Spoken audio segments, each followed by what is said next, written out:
For those who don't know, we have a Korean sister from Poland, a friend of Beata's, coming today. Um, and she's going to be staying for a few weeks in the center. I think she's planning to do some fundraising and visiting Ireland. And then we have another Korean student sister coming next, not Monday, but the following Monday, and she'll be staying for a few months. And then also at the end of August, Jung is going to be coming and staying for a few days. So it's going to be a bit. We're going to have a lot of visitors coming. Um, Also, I'm sure it's a time everyone's kind of preparing for the start of school or for the next for the kind of fall season, let's call it. So it's we also have a witnessing team coming, three UPA brothers in their third year of university at 25, 26. So there's going to be a lot going on. And I think actually it'll probably be busy even to the end of the year. And of course, we have to try to finish up our renovation work, get the center into a place where it's, it's ready for guests. It really reflects, a place of God and of God's people, which hopefully we are, and we're striving to be better at. And I'm wondering, is there any more workshops actually? Because I know in July everyone was kind of away, or is everyone here now? Is another workshop? Anyone going to that? Just a quick show of hands. Okay, cool. So you guys will be still on the workshop, the workshop mill, which is great. So I wanted to share a bit the fact that me and Vicky were just at a workshop, our first one in a while. It's called Family Camp in Cleve House. It was actually our first time ever, my first time ever going to Cleve House. Vicky actually lived there for 6 months before she moved to Ireland, so it was quite nostalgic for her. But it was our first family camp, my first time in Cleve House. And it's been a long time since I've actually been in a workshop environment, either as like staff or participant. So it was quite a nice experience, right? And it made me reflect a lot on a lot of things. I was meeting, one of the things I think people really love about workshops is you can kind of meet up with old friends and you have kind of this connection as if time hasn't passed, right? That kind of friendship, which is really valuable. But also you can meet new people. And especially as you kind of, after you get blessed and you start having kids, that's a lot harder to do, right? Because you're kind of, it's harder to move, it's harder to have free time. It's harder to stay up till 2 a.m. having a deep conversation, right? So one of the things that I really struck me at the family camp was just that chance to actually kind of meet new people, connect with new people, and also catch up with old people and have that time to kind of have deep conversations, serious conversations.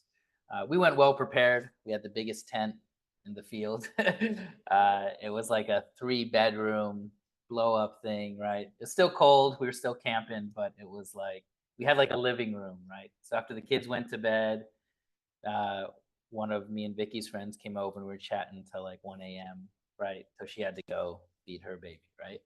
And the thing that was really kind of special about that is also now it's when you're young and you're at a workshop, that's kind of par for the course.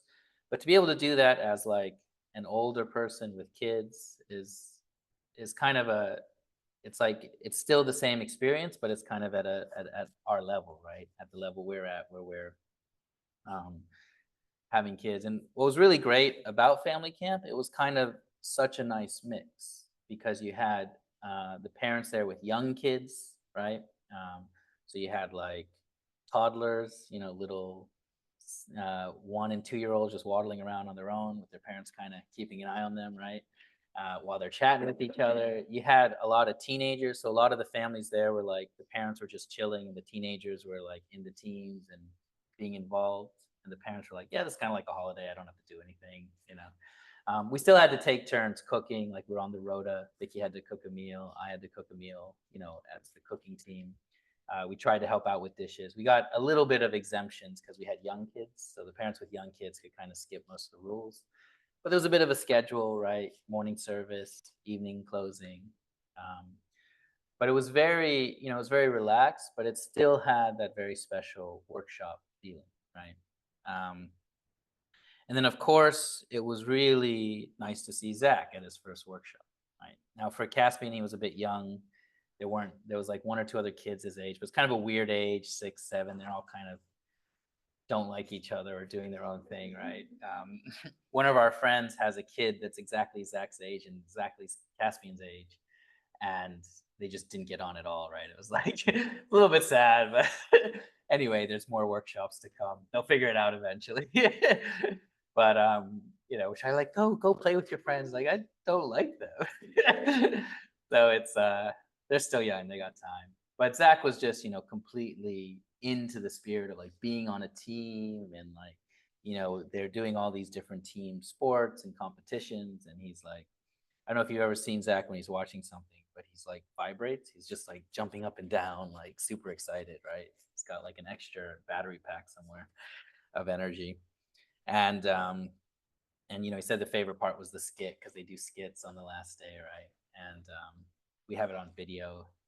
And the three kids, when we were leaving, while we were packing the van, they rewatched it like 4 times. The sex team skit, right?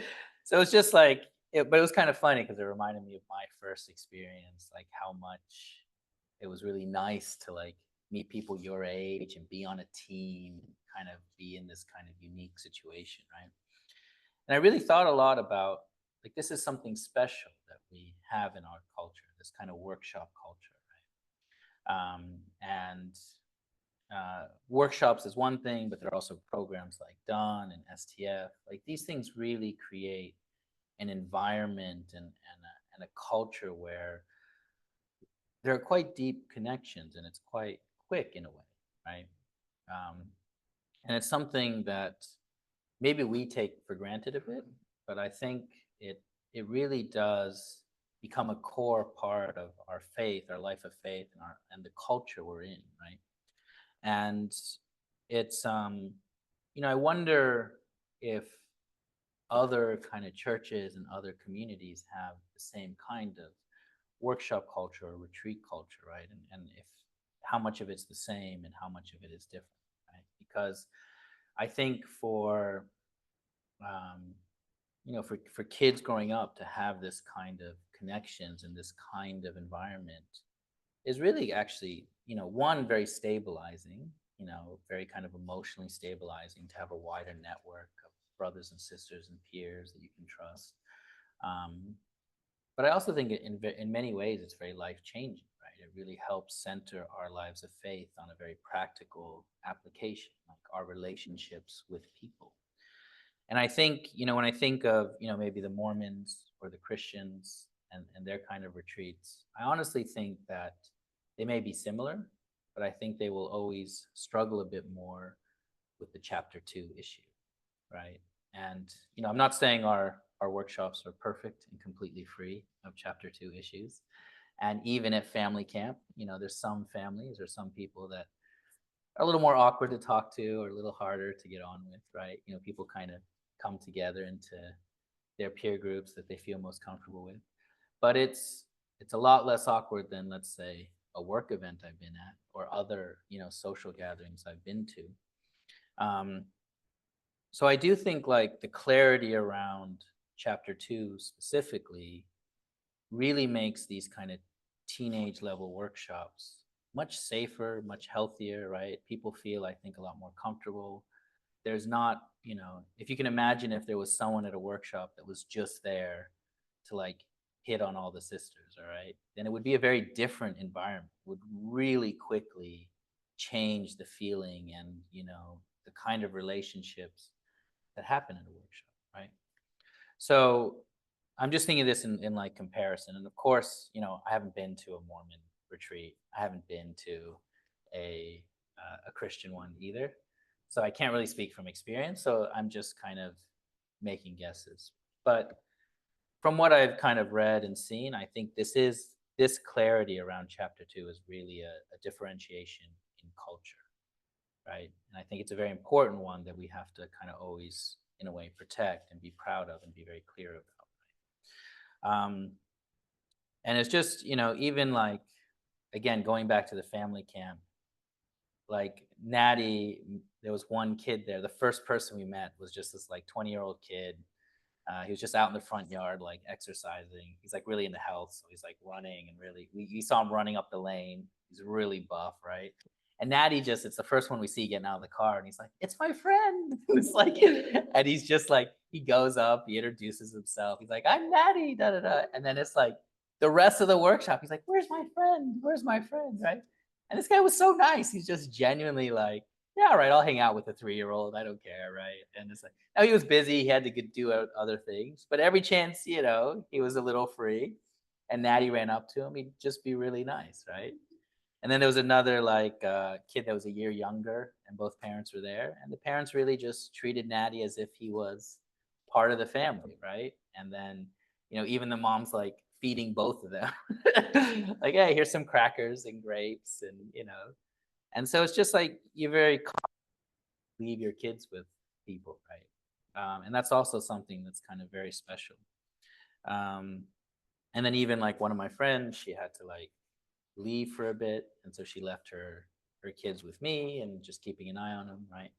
So it's the family camp was actually, it was a really great experience, right? And now we'd love to go back. We highly recommend it, right? And also it's something that I think it's very possible we can do in Ireland in the future, right? Because it's not the hardest part is having the space to do it, right? But it's not super expensive. It doesn't need a super strict schedule.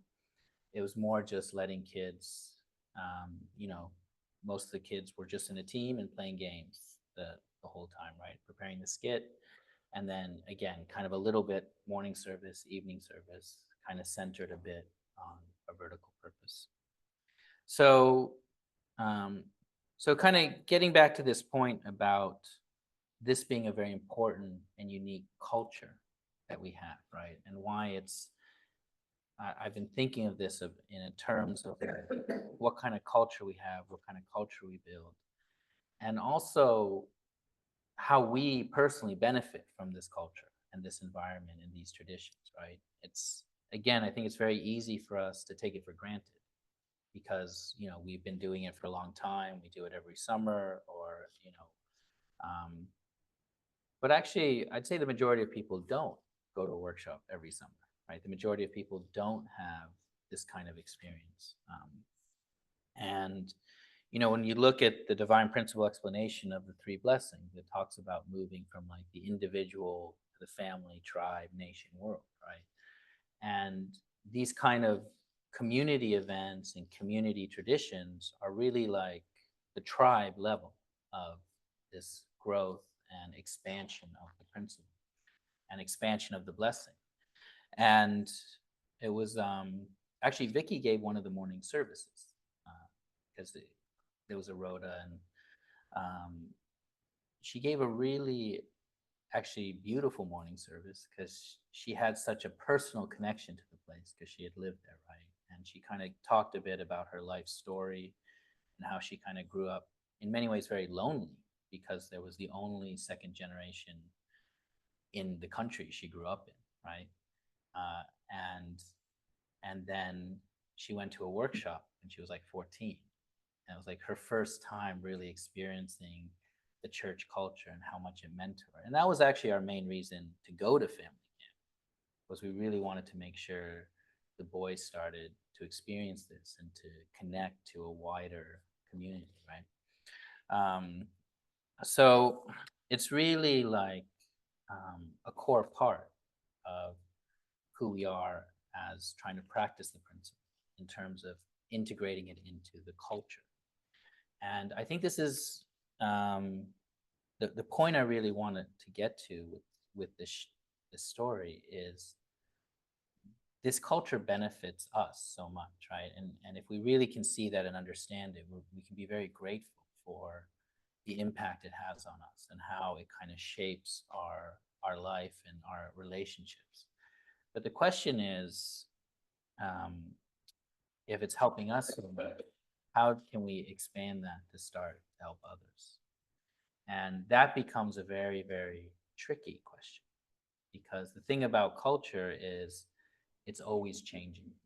It's never stagnant. It's never staying the same. Every person that becomes a part of the culture impacts it, influences. So you have a very dynamic system, right? You can have an underlining faith and principle, like I was saying about chapter 2 being such a core part of the way we interact with each other, right? The way we try to protect our relationships and the emphasis on being able to have healthy brother sister relationships without it always having to have some kind of something more than that, right? But in order to bring other people into a culture, um, it's actually quite a risk to integrate, right? And I don't want to get into too much politics, but we can see, I don't know if you guys saw the news about what's going on in the UK, Belfast, there's riots going on. There's a massive tragedy in Belfast. And it sparked a lot of tensions, right? Very much cultural tensions. And up in Southport, um, Liverpool, yeah. Yeah, so, but then there were riots everywhere, right? Like in Belfast and in different parts of the UK. So, and it becomes a major issue in these countries, right? And anyone who follows any kind of politics, it's always like immigration is hurting our country, right? And they have this kind of attitude. And part of that comes from this like protection of their culture and that the cultures are different. And there's a very genuine cultures will change and they always change, right? But when you start to bring people into your culture, they change a lot faster, right? And that's also true for us. We have a very protected culture and that's intentional. It's by design, right? But at the same time, if we protect it too much, it won't grow, right? It'll shrink, it'll become too self-contained, will become isolationist and then or elitist, and then the culture starts to almost fall apart, right? So you need, if you think of it, actually kind of going back to Mother's analogy about pure water, for water to be pure, it has to be moving, it has to be flowing, it has to be um, moving in a direction. So we really have to, this is a big challenge, right? Especially in the context of witnessing. And the reason that I really have been reflecting on this a lot is because we want to bring new people into our community, into our culture, but that will change our culture. It'll influence our culture. So our culture has to be strong enough and stable enough to help people integrate. And we have, and again, culture is like a more ambiguous term because at the end of the day, it's actually just each of us as individuals coming together. That's kind of what makes the culture. So we have to figure out as a community how we integrate new people into our community. And it's not an easy challenge. It's a very tricky challenge. And it's something that um, I think, for this month of August, I really want to ask people to think about and reflect on and pray about because we will have new people coming into this center, right? More than we've had in the past. And it's going to probably shock the system a bit, right? As a little bit of a warning. So we really have to be ready for that and figure out, always when we have a culture, we're always kind of in conflict with the other cultures around us, right? We have the secular culture around us, and that's why we try to protect ourselves. That's why we have to isolate ourselves to a certain amount. So, but we should be stronger than the secular culture around us because we want to change that culture. We want to influence it. We want to shift it towards a more principled channel culture. So that's the challenge before us, right?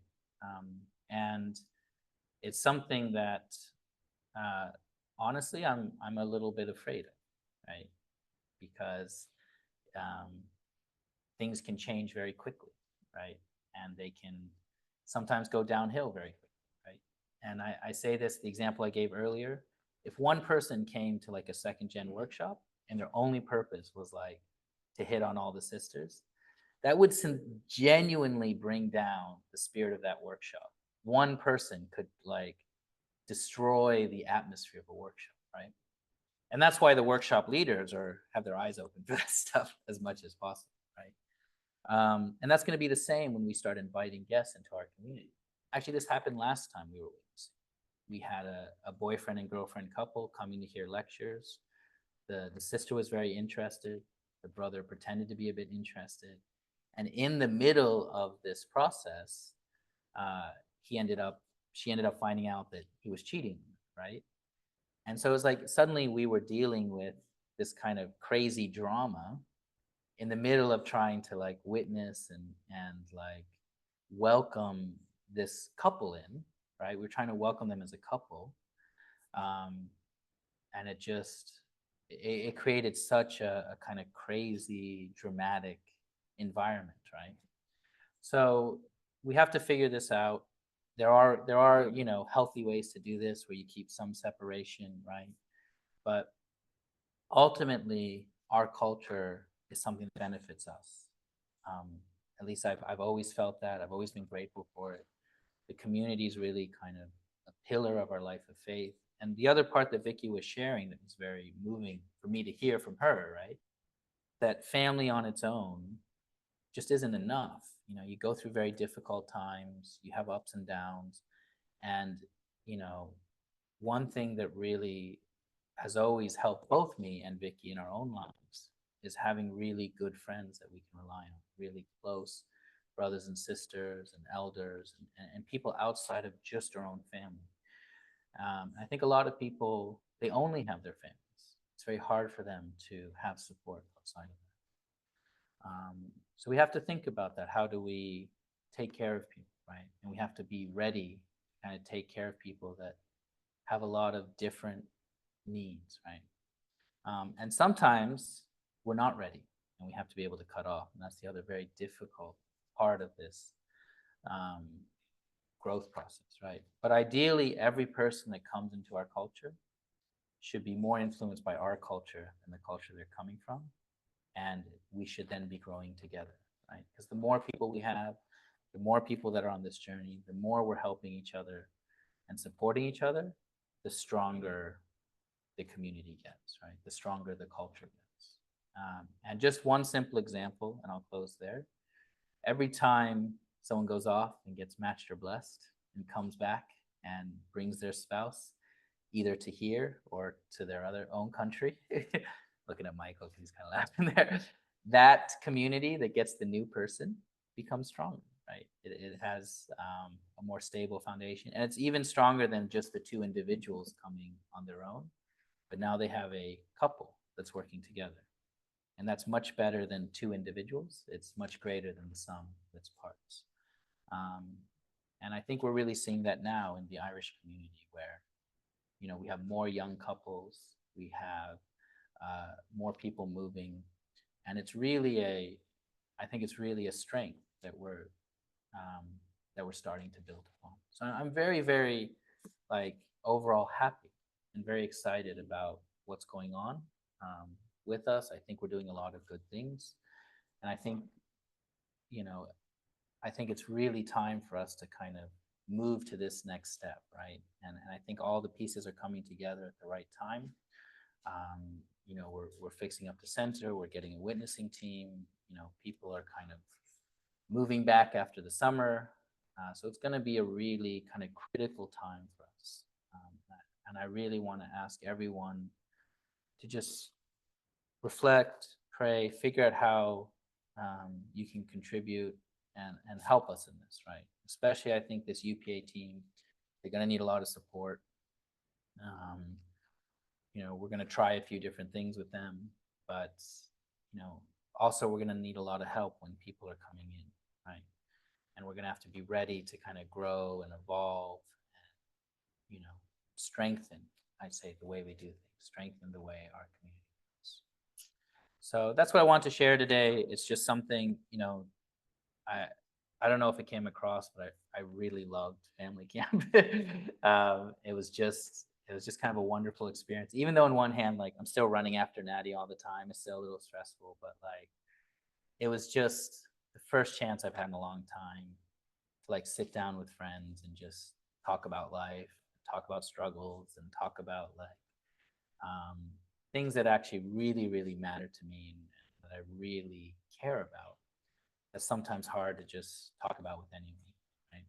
Um, so hopefully we can go next year. Hopefully more people can go. Hopefully we can do similar things here.